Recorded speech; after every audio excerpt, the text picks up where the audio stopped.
A continuación, Noticiero Telesucesos. Clasificación A. Apto para todo público. Un noticiero pensado para usted porque se lo merece.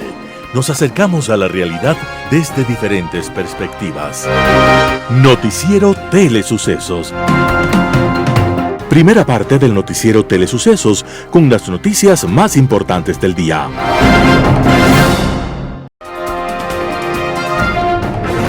Un día como hoy. Era el año de 1709. Y frente a las costas de Chile, en la isla Juan Fernández, un grupo de aventureros ingleses vio una pequeña canoa que se acerca a su barco. Cuentan que de aquella canoa bajó un bulto de huesos envueltos en un pellejo maltrecho, una maraña de pelos largos de todos los colores, que gritaba cosas sin sentido, con adornos de mugre de los pies a la cabeza. Ese hombre se llamaba Alexander Selkirk, y era un inglés que llevaba varios años viviendo en aquella isla solo, porque había sido abandonado por sus compañeros de aventura. Pero un día, arrastrado por una tormenta, llegó otro náufrago. Era un indígena chileno al que llamó Viernes, por ser viernes el día de aquel encuentro.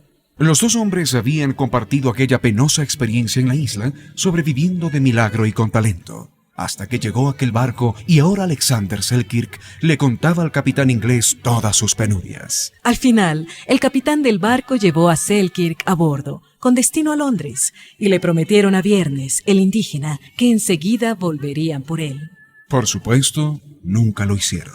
10 años después de este encuentro, se publicó aquella historia en Londres. El autor se llamaba Daniel Defoe, y la novela era Robinson Crusoe. Y aunque en la novela el capitán inglés también lleva a bordo al indígena que en la realidad fue abandonado y embellece muchas otras circunstancias, Robinson Crusoe es una obra de apasionante lectura.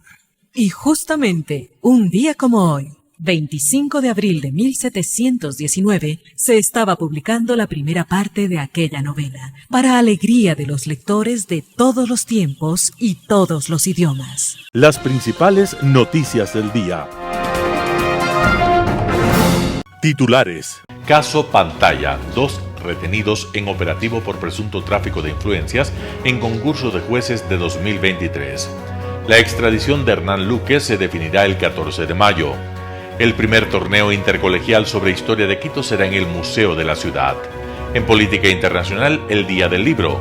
Los editoriales serán de Rafael Ollarte, El Resultado, Hernán Pérez Luz, El Camino por Delante, José Alvear. Quien no conoce su historia está condenado a repetirla. Noticias del día. Caso Pantalla. 2 retenidos en operativo por presunto tráfico de influencias en concurso de jueces del 2023. La Fiscalía investiga un presunto tráfico de influencias en el concurso de jueces para la Corte Nacional de Justicia del 2023 que fue declarado nulo en enero del 2024.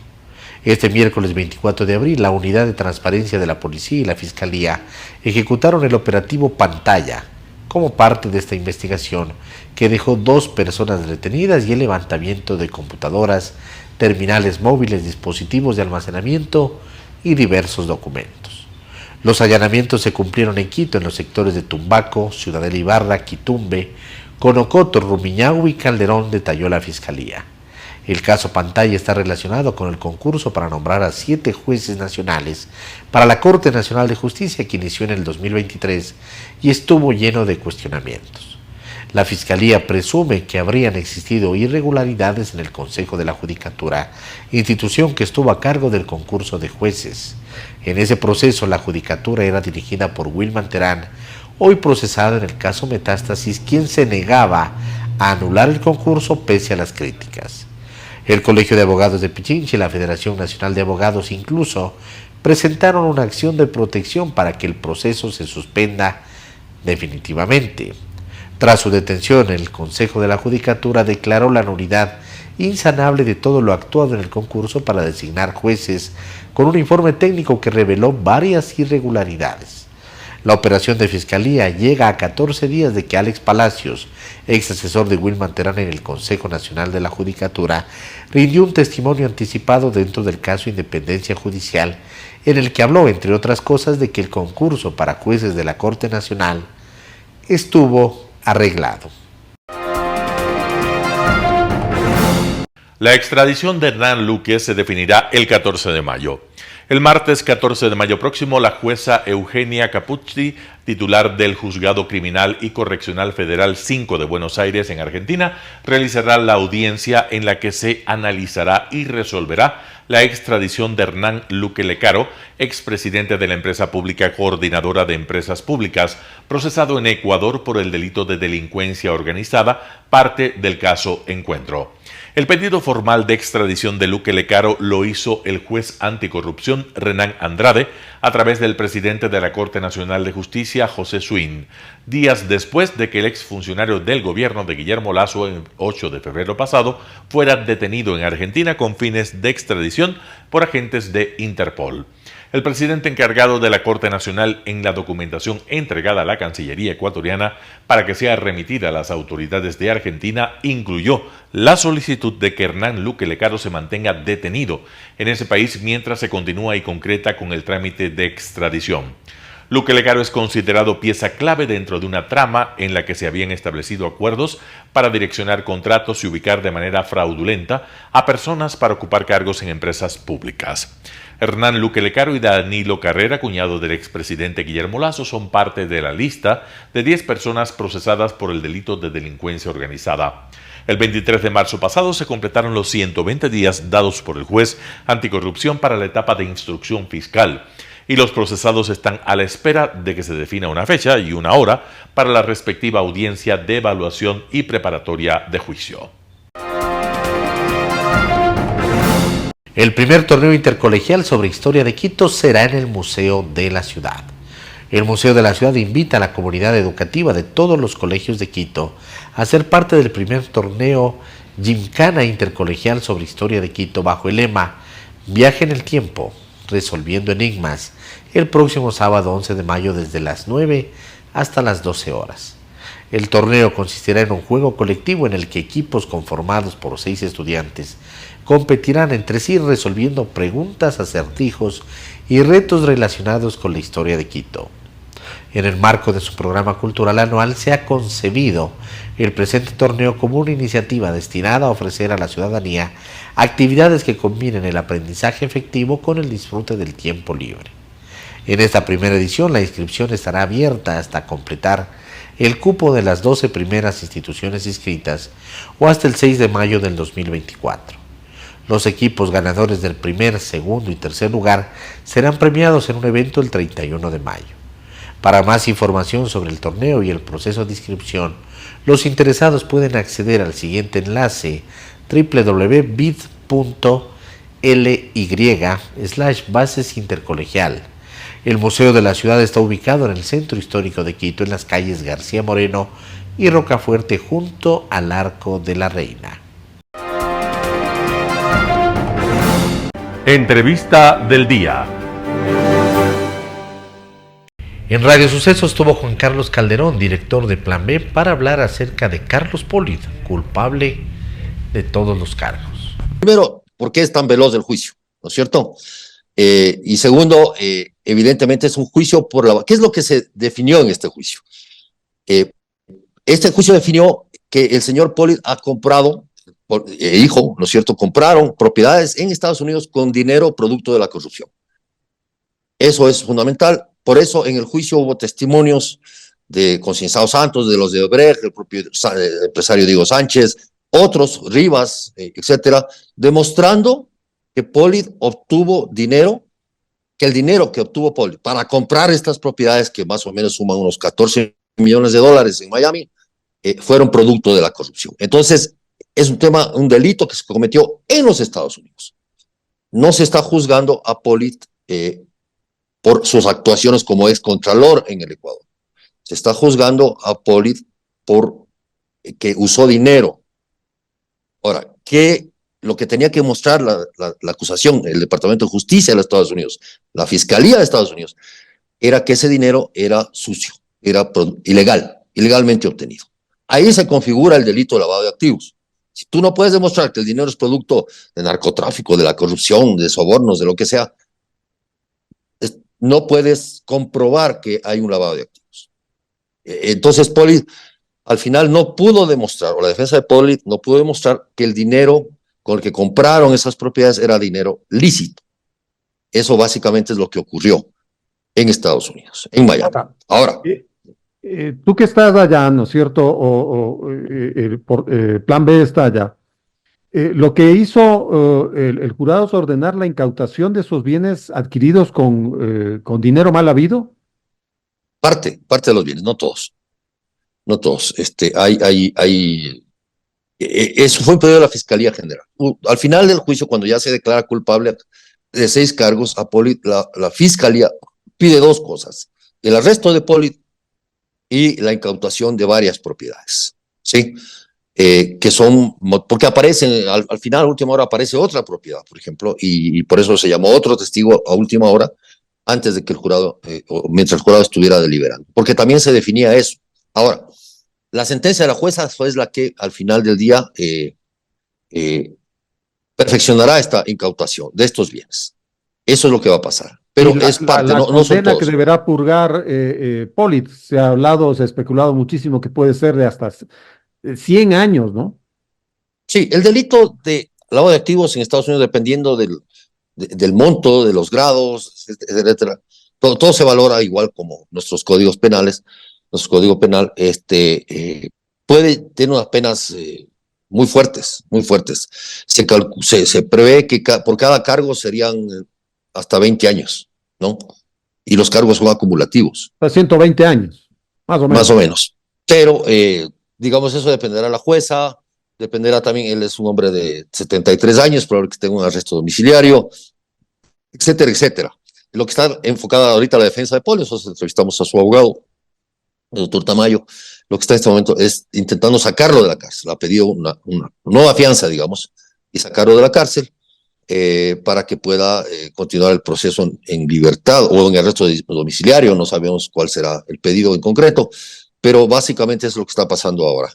Esto es primordial porque se habla de que está buscando una segunda fianza. Recordemos que la primera, hace algún tiempo, fue de $14 millones. O sea, sí. Pollitt entregó esa cantidad billete tras billete. Sí, entregó esa cantidad, sí, así es. Y podría en esta ocasión, además de la cantidad que entregó para comprar las propiedades, es decir, súmale.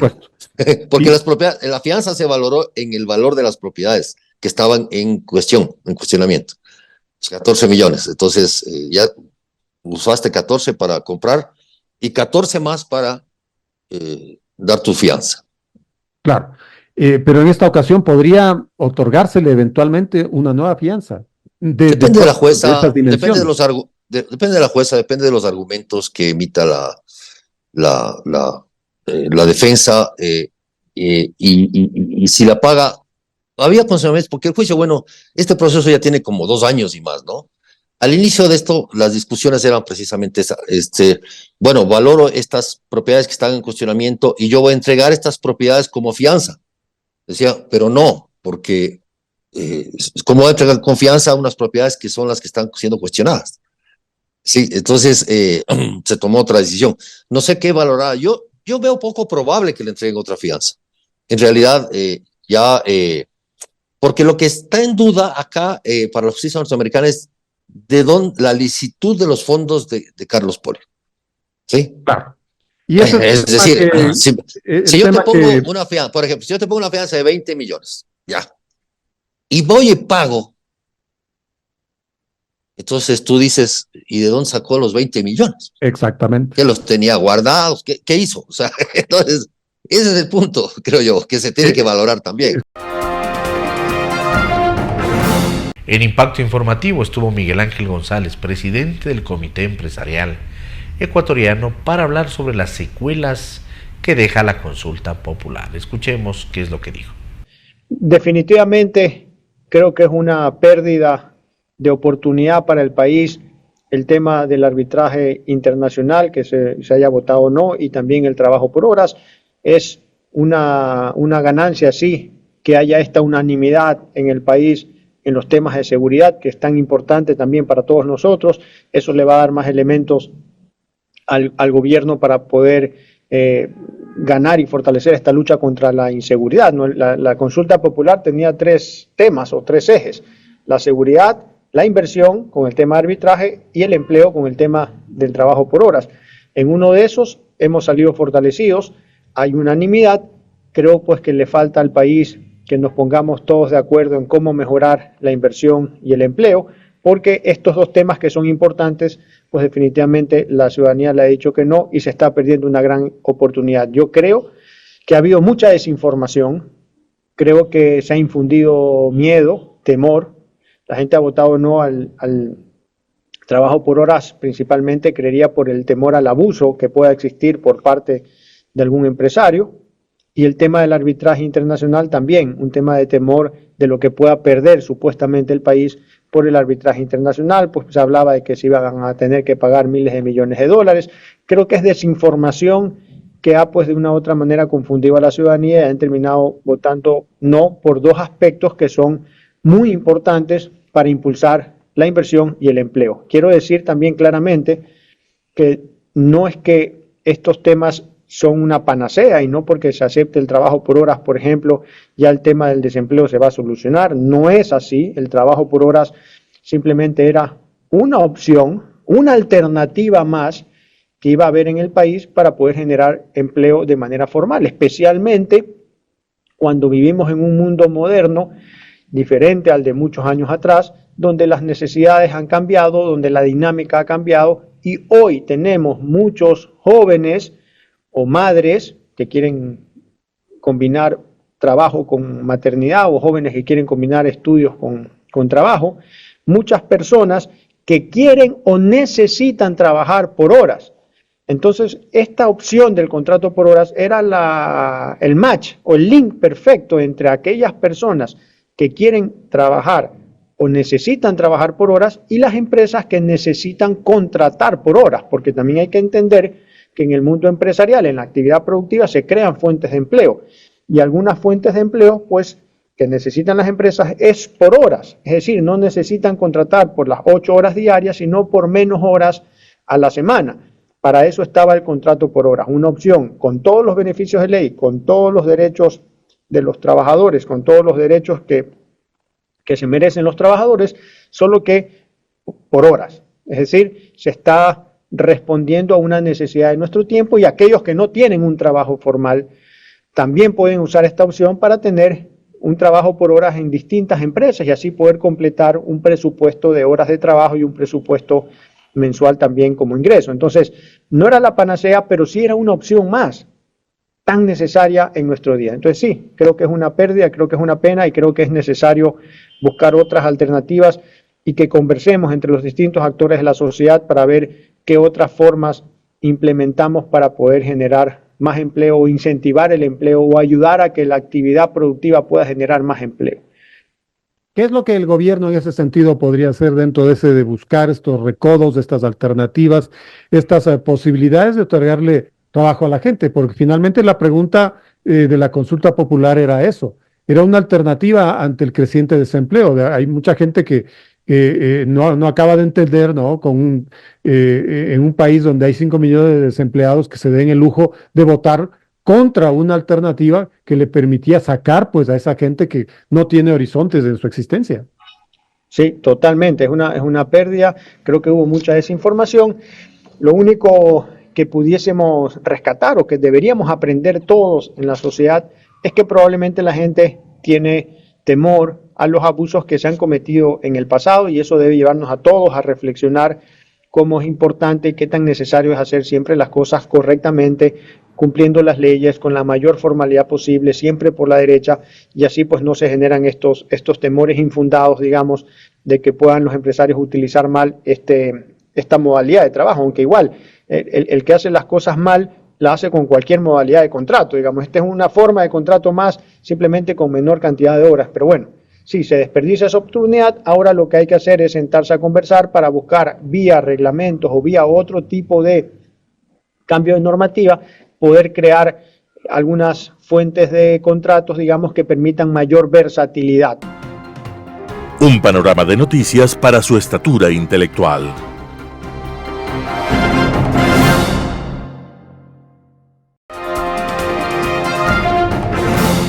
Global Hoy con Alan Carney. El Día del Libro. En medio de la vorágine de acontecimientos y noticias, por lo general alarmantes, cuando no terribles, es una suerte poder celebrar en conjunto el Día del Libro, con ferias en las que encontramos, juntos y en permanente diálogo, a los grandes autores del pasado lejano al más actual presente. Conferencias de autores y críticos nos hacen reflexionar y nos dan valiosa información sobre los temas más variados, desde la maravillosa creación e imaginación humana, donde la maravillosa creación e imaginación humana nos alcanza sin otro recurso que la palabra. El don de la palabra. El lenguaje será uno de los factores clave de los que nos han traído a lo que somos, como el desarrollo de las herramientas.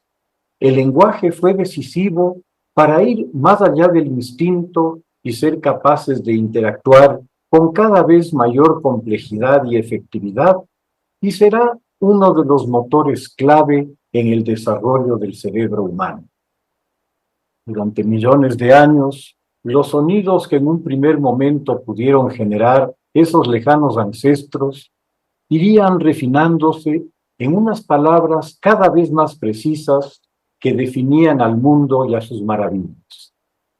En el Génesis, Dios encarga a Adán la tarea de dar nombre a las cosas, asociándolo así a la creación. Y cuando decide castigar la pretensión humana de ser como él y llegar al cielo con su torre, lo hace con una terrible pena, la confusión de las lenguas, una suerte de segunda expulsión del paraíso al condenarlos a la soledad del silencio. Nuestro tema, el libro, se refiere a esas voces cuando pasan a ser expresadas por medio de dibujos, jeroglíficos, ideogramas, marcas o símbolos sobre las más diversas superficies. Este paso de lo verbal a lo figurativo es el primero que se da hacia el arte y la abstracción. Las primeras evidencias encontradas, reconocibles como tales, de expresiones no verbales, datan de hace 75.000 años, en unas cuevas en la actual Sudáfrica, y luego en las cuevas de Lascaux y de Altamira. En África, en Australia y en América, tenemos numerosas evidencias de petroglifos y pictogramas en rocas diversas.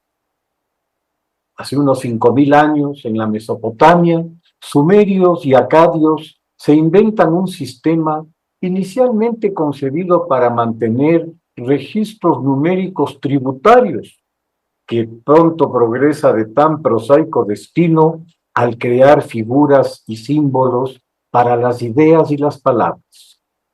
El SRI de la época da paso al libro, eventualmente a la biblioteca, y las palabras se convierten en la memoria del mundo. La escritura marca el paso de la prehistoria a la historia al existir ya registros escritos que relatan eventos o dan cuenta de creencias, leyes y mitos, así como de detalles de la vida diaria. En Mesopotamia, el material escogido para escribir era uno muy abundante en una llanura aluvial, la arcilla.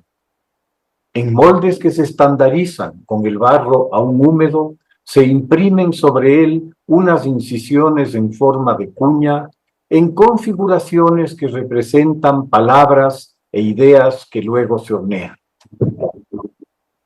Como la arcilla cocida apenas es afectada por la humedad o los insectos, su duración estaba garantizada. Hoy, 5.000 años más tarde, seguimos descubriendo tablillas que nos cuentan las historias, los mitos y las leyendas de esas culturas. A la habilidad de arqueólogos y lingüistas para vincularlas con los lenguajes modernos, debemos hoy el conocer a sus héroes, dioses y reyes. Según los entendidos, el más antiguo libro de la historia sería la epopeya de Gilgamesh, un héroe acadio de quien se encuentran ecos y casi plagios al carbón en la Biblia judía y entre los griegos. Su enorme importancia nos ha llegado hasta hoy por esas vías indirectas de la religión y de los mitos, y es parte inextricable de nuestra cosmovisión. La escritura es, pues, aquel puente mágico que, unida a la imaginación, nos permite viajar libremente en el tiempo y el espacio. En el Egipto de los faraones se inventan los jeroglíficos, que serán utilizados durante milenios para contar al mundo y a sí mismos de sus dinastías, sus divinidades y sus esperanzas de otras vidas tras su muerte. El libro de los muertos egipcio ha sobrevivido a los milenios en rollos de papiro guardados en vasijas selladas para que las momias de un pasado remoto regresen a inquietarnos en el cine o inspirando a nuevos mitógrafos. En China se desarrollan los ideogramas, una escritura conceptual en la que sus trazos representan ideas que son comprensibles para todos una vez aprendidas. La escritura china se difundirá en toda su extensa área de influencia, siendo hasta hoy utilizada en China y Japón, habiendo influido en las primitivas escrituras coreanas e indochinas. Se escribía sobre seda hasta la invención extraordinaria del papel, que en adelante se utilizará en la escritura por medio de distintas tintas y pinceles. Muy pronto, la caligrafía se volvería un arte muy valorado.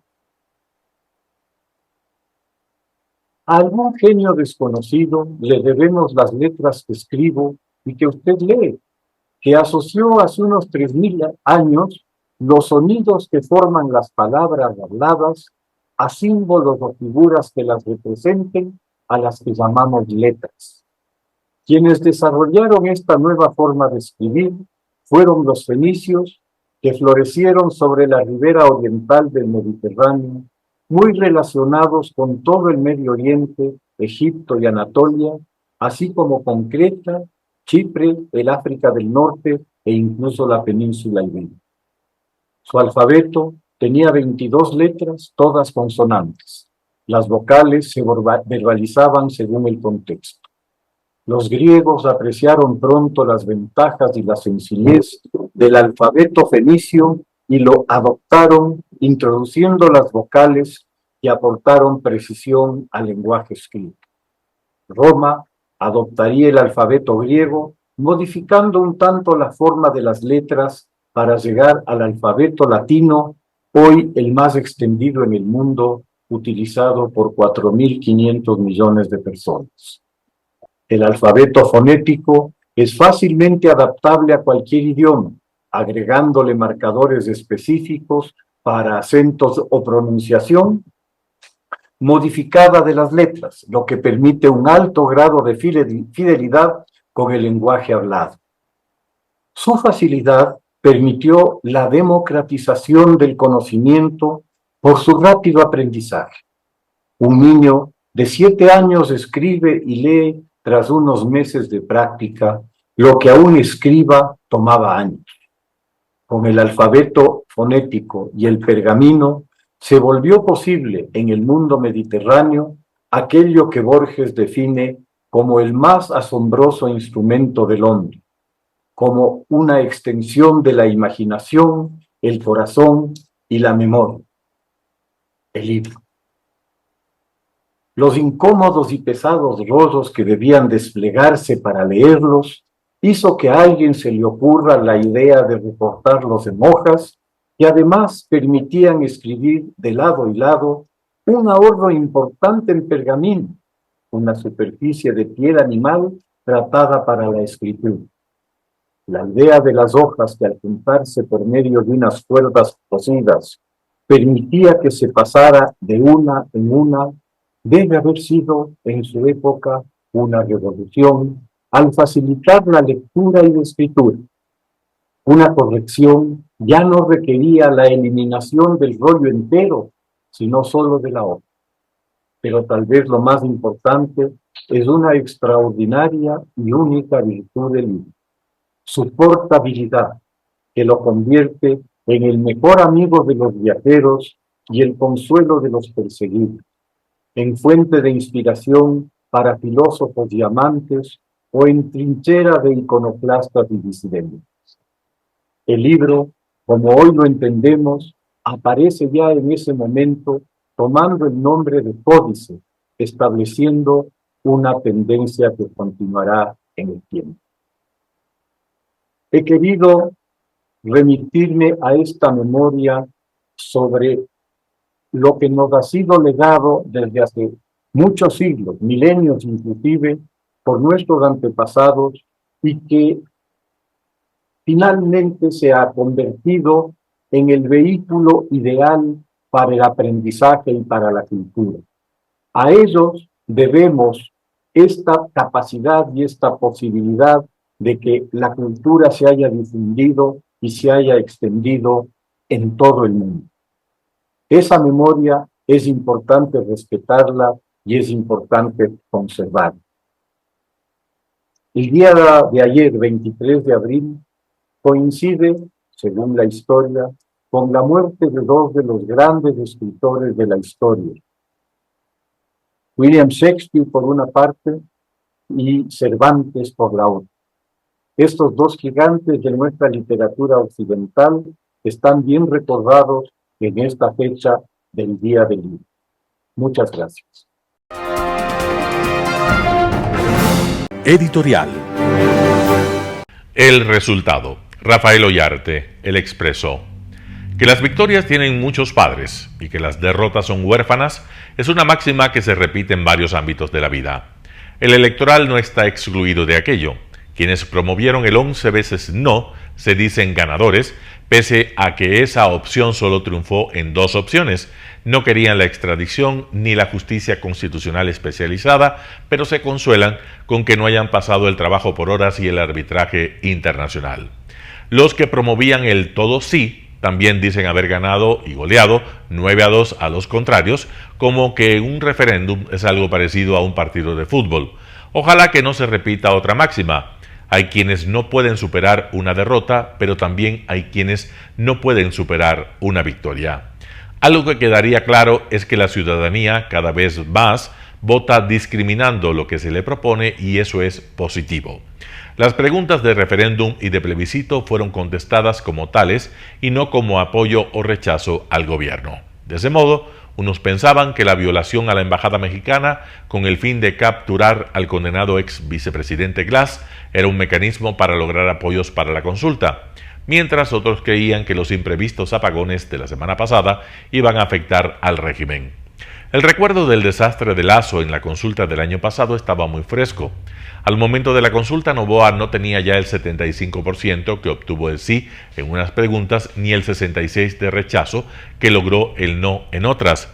Se dice que no se explicó suficientemente el alcance de las dos preguntas en las que ganó el no y en las que hubo tergiversación. El arbitraje internacional, si bien fue excluido en la Constitución de 2008, la denuncia de tratados de inversión que los establecían solo ocurrió una semana antes de que Correa deje el poder en manos de Moreno, por lo que aún cubren los asuntos ocurridos hasta 2017. No es que con el no habrá que pagar lo que se deba por esos casos, que con el trabajo por hora se cambiarían todos los contratos indefinidos por esa modalidad, lo que estaba expresamente prohibido en los anexos y generaba indemnizaciones por despido intempestivo. Lo bueno, no se tergiversó el tema de la extradición como una expulsión de delincuentes ecuatorianos que han incurrido en delitos en Ecuador, como se lo hizo en la consulta anterior, generando la idea de una solución mágica que luego, por la decepción, se tornaría en un boomerang contra el proponente. Rafael Ollarte, El Expreso. El camino por delante, artículo de Hernán Pérez Luz publicado en Diario El Universo. Más allá de los beneficios coyunturales que el actual gobierno ha logrado y que son innegables con los resultados del domingo, se marcan algunos hechos de gran trascendencia para el país. Probablemente el de mayor relevancia es la enmienda constitucional que permitirá al Ecuador celebrar con otros estados convenios de extradición. Este era y es el cambio constitucional que más temían los carteles del crimen organizado y sus aliados políticos. Mientras que estas redes de bandas delincuenciales operan de forma transnacional, el Ecuador seguía aferrado a una visión provinciana y nacionalista en esta materia. La cooperación internacional para combatir las nuevas formas de delincuencia hacía necesario eliminar la prohibición de la extradición. A Colombia le costó más de una década de violencia la decisión de celebrar tratados de extradición que harían posible el juzgamiento de narcotraficantes en otras naciones, donde se realizaban parte de sus operaciones. En el Ecuador nos hemos ahorrado semejante experiencia. Ha sido la ciudadanía, mediante el sufragio, la que abrumadoramente ha dado su aprobación a la extradición. Vergonzosa ha sido la posición de ciertos líderes que en la anterior consulta popular hicieron campaña en contra de esta enmienda constitucional por el purito de oponerse al gobierno del expresidente Lasso, y ahora que era evidente que la extradición iba a ganar, decidieron subirse a ese carro. Esa clase de oportunismo de una dirigencia mediocre es la que tiene a nuestro país hundido. Es más, es un oportunismo que se ha empañado aún más con las recientes revelaciones que la campaña anterior en contra de la extradición habría sido financiada por un narcotraficante. Cuán difícil les resulta a muchos dirigentes políticos distinguir entre lo que le conviene al país de lo que les conviene a ellos. No es que la extradición sea la fórmula mágica que hará desaparecer el crimen organizado. Nadie ha dicho eso. Lo que sí es verdad es que ella constituye una herramienta muy conveniente para nivelar la cancha donde nos la jugamos en la lucha contra las mafias. Nos toca ahora negociar tratados de extradición con países que estén dispuestos a hacerlo. Mucho se va a discutir sobre el impacto de los resultados del domingo en el ajedrez político con miras a las próximas elecciones. Lamentablemente, este debate omite ver problemas más de fondo. Uno de ellos tiene que ver con los cambios que requiere la actual Constitución.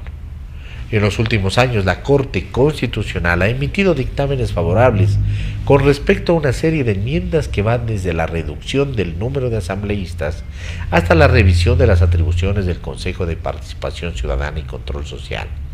Todas ellas podrían, o mejor dicho, deberían debatirse y entrar en vigor mediante el mecanismo de los dos debates parlamentarios con un año de distancia entre el uno y el otro. Eso sería lo sensato, y evitarle a los gobiernos el tener de recurrir a la vía plebiscitaria. Claro que todos estos son parches. Importantes como son estos cambios, ellos no dejan de ser eso, parches. Lo que el Ecuador necesita luego del fracaso experimento de copiarle a Venezuela su constitución es embarcarse en un proyecto más ambicioso, cual es el de adoptar una nueva arquitectura constitucional. Artículo de Hernán Pérez Luz, publicado en diario El Universo. Quien no conoce su historia está condenado a repetirla. José Alvear, La Hora. Esa lapidaria frase de Jorge Agustín Nicolás Ruiz de Santayana permanece en la entrada del bloque 4 de Auschwitz. Parece que tendremos que incrustarla en la entrada del Ministerio de Energía y Minas por sobra de merecimientos. Es que resulta indignante que ante la vergonzosa gestión que terminó dejándonos a oscuras, afectando a los sectores productivos gracias a la cuestionada e irresponsable labor de funcionarios cuyos nombres son de conocimiento público, nuevamente se renueve instituciones como SELEC con funcionarios que fueron parte del equipo de Gonzalo Uquillas, como el nuevo gerente Fabián Calero, o que la prima del prófugo de la justicia Rafael Correa Delgado, quien maneja la Agencia de Regulación y Control ARC, en calidad de directora, la señorita Katia Delgado Arévalo, ferviente militante de la Revolución Ciudadana y delegada de la ex ministra Arrobo. ¿Cómo pretende el gobierno salir adelante de esta crisis si se le entrega la responsabilidad de la solución a quienes son responsables del problema?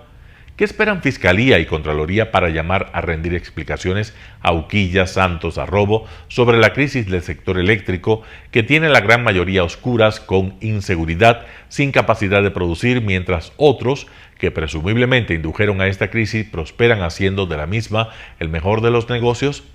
Es necesario que la UAFE los revise de pies a cabeza. Es triste y preocupante que si el nuevo ministro encargado, seguramente un hombre honesto que quiere hacer las cosas en beneficio del Ecuador, no lo tiene claramente identificado, las soluciones saldrán muy caras para un país sumido en deudas, pobreza y con un déficit en aumento. Es necesario que el gobierno de Daniel Noboa haga un cambio de timón en tan importante ministerio e integre a representantes del sector privado entendidos en la materia para que aporten con nuevas tecnologías que sean realmente beneficiosas y hagan equipo con un ministro a la cabeza que tenga conocimiento, experiencia y temple para enfrentar a las mafias. Eso dejaría cimentadas las bases de una matriz energética con energía firme, constante y barata que nos vuelva un país competitivo, generador de empleo. Por menos corruptos, más libertad. José Alvear, La Hora. Noticias internacionales. La ONU asegura que se desperdicia cerca del 19% de los alimentos. Millones de personas pasan hambre mientras el mundo desperdicia el 19% de sus alimentos. Un nuevo informe de la ONU dice que el mundo desperdició cerca del 19% de los alimentos producidos en 2022. El informe sobre el índice de desperdicio alimentario del Programa de las Naciones Unidas para el Medio Ambiente asegura que el 60% de esa pérdida proviene de domicilios particulares. La ONU propone tratar con urgencia el contrasentido que supone que se deseche comida cuando 811 millones de personas en el mundo pasan hambre.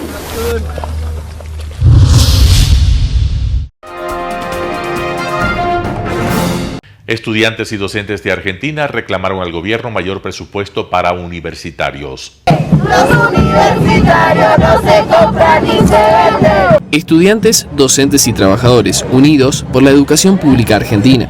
Bajo la consigna Universidad Pública Siempre, las calles de muchas ciudades fueron el escenario para manifestarse contra los recortes presupuestarios. La crisis económica y la falta de dinero pone en alerta a las casi 60 unidades académicas de todo el país, que anticiparon posibles cierres. Vinimos a marchar porque en la Argentina se está destruyendo todo lo público, porque se está estigmatizando lo colectivo y los derechos humanos, destruye las posibilidades de justicia social y puntualmente la educación está desfinanciada, estamos a punto de no poder sostener lo mínimo de la universidad y con el recorte, con el ajuste y con el presupuesto congelado ya muchas de las actividades fundamentales de la educación pública están suspendidas. Mis papás, mis abuelos no tuvieron la oportunidad de estudiar y pienso que si yo la tengo, quiero que las futuras generaciones sigan teniendo esa oportunidad. Porque todas y todos debemos tener el derecho, hacer valer nuestro derecho a educarnos, entonces me parece muy importante también defender esos derechos ya conquistados y que no nos da lo mismo y que a nadie de los que estamos hoy acá ni de personas de la universidad debería darle lo mismo si se privatiza o si se sigue recortando. Aunque el gobierno nacional liderado por Javier Milei anunció días atrás un aumento del 140% en 2 veces para las partidas presupuestarias, esto no es suficiente.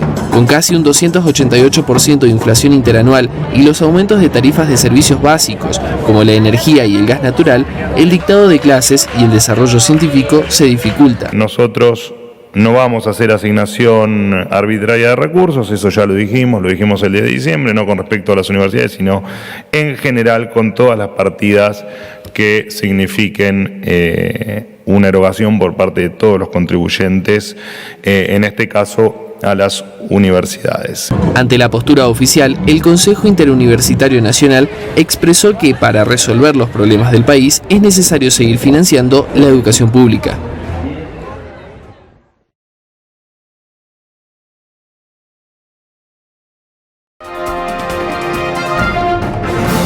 El nuevo paquete de ayuda estadounidense intenta frenar el ataque ruso a Ucrania.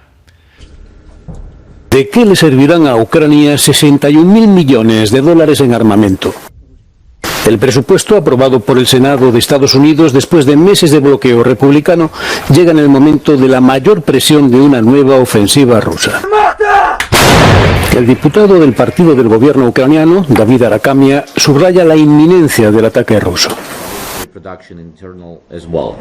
On the front line, people mostly need shells, different kind of calibers, and they also need some aviation bombs, guided bombs, and stuff like that to oppose, because Russians are preparing for the counteroffensive, and we need massive stuff to stop them.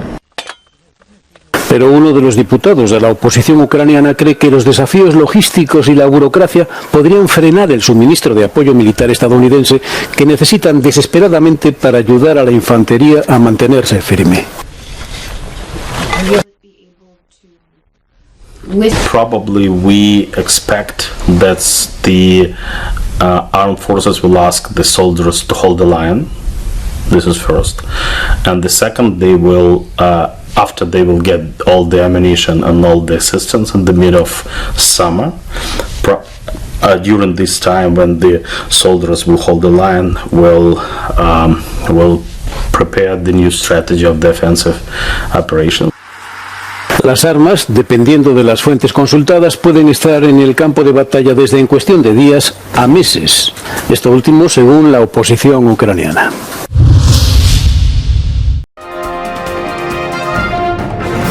En Estados Unidos, las protestas de universitarios contra la guerra en Gaza se expanden a otros estados. Las protestas de estudiantes estadounidenses contra la guerra en Gaza se expanden a otros estados. La situación se está volviendo cada vez más tensa en los campus de algunas de las universidades más prestigiosas del país. En Nueva York, la policía ha llevado a cabo decenas de arrestos mientras intentaba desmantelar los campamentos establecidos en la Universidad de Nueva York y Yale. La Universidad Politécnica del Estado de California ha cerrado sus puertas debido a las protestas y las clases se impartirán de forma remota a partir de ahora. También en California, en la Universidad de Berkeley, decenas de estudiantes han montado tiendas de campaña y se han manifestado en solidaridad con las protestas que se estaban produciendo en todo el país. En la Universidad de Minnesota, un grupo de manifestantes exigió que la institución abandonara cualquier asociación con Israel, mientras estudiantes de la Universidad de Ohio exigen que la administración revele sus inversiones en empresas relacionadas con Israel.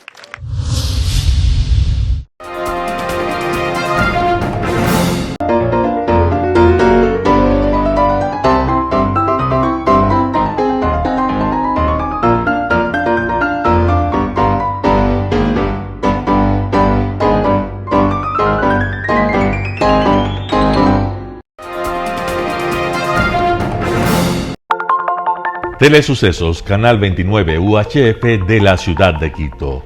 Un canal de televisión abierta, siempre inédito, para una audiencia especial.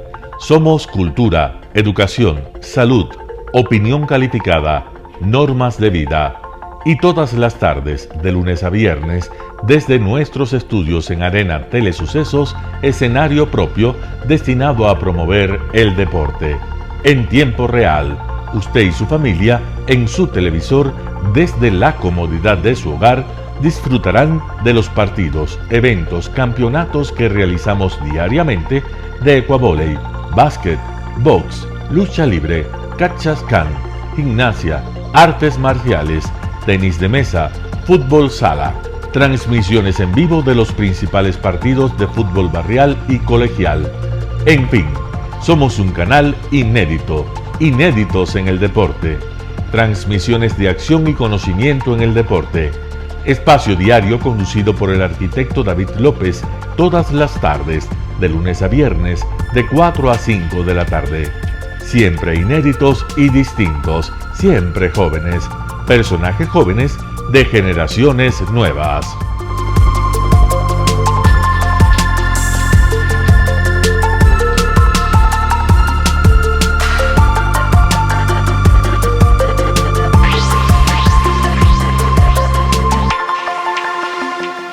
El término arena dejó tiempo atrás de ser sinónimo de muerte.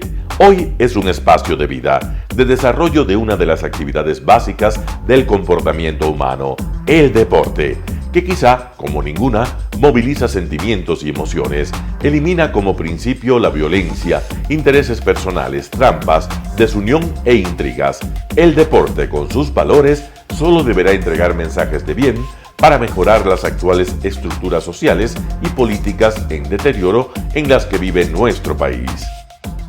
Hoy entregamos a nuestra audiencia de la ciudad de Quito deportes y en especial a la parroquia de Calderón, uno de los sectores populares de mayor desarrollo de la ciudad, con una población estimada en 1 millón de habitantes que están en contacto diario con el canal 29 UHF, presente con sus instalaciones deportivas en Llano Grande, su centro de gravedad. Telesucesos, desde nuestro estudio principal y en el de Arena Telesucesos, es el único medio de televisión que transmite de lunes a viernes 4 horas diarias de diversos eventos y novedades deportivas: el ecuavóley, básquet, tenis de mesa, halterofilia, taekwondo, esgrima, box, cachascán, gimnasia olímpica. Pueden ser observados en Canal 29 UHF y en todas las redes sociales en su televisión, sin ningún costo, desde la comodidad de su hogar, en nuestro canal y en las redes sociales. Arena Telesucesos es el escenario en donde el deporte tiene vida.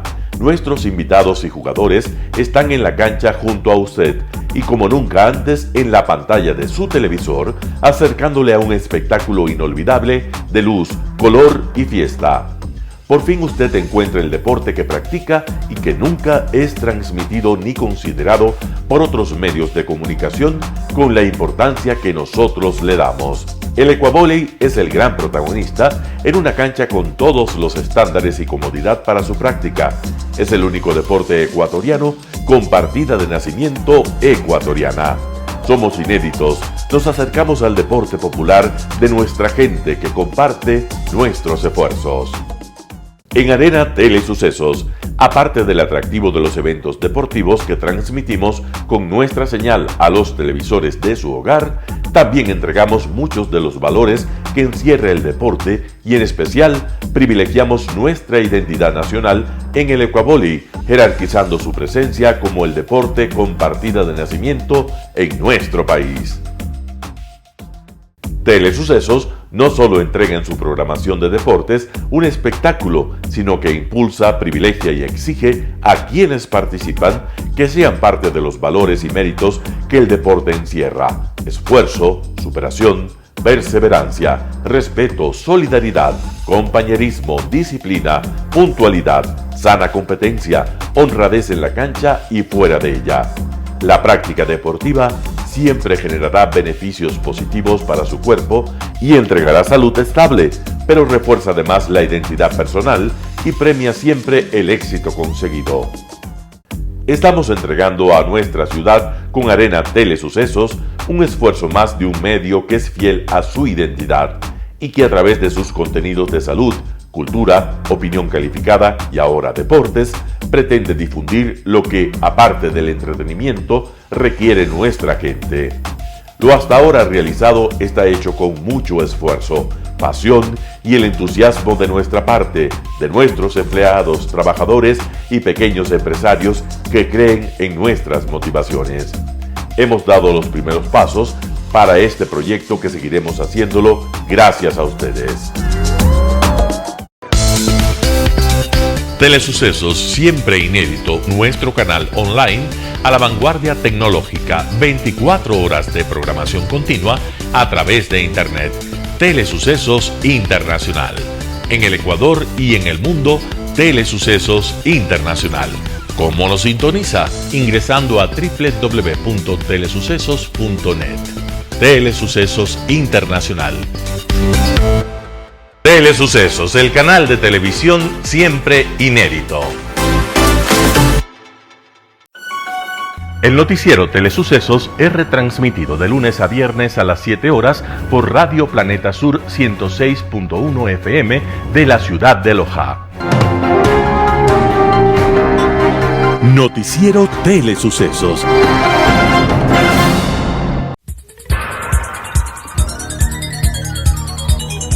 Las opiniones vertidas en este espacio por la producción y dirección del programa son de exclusiva responsabilidad de sus autores y de quienes intervienen en ellos.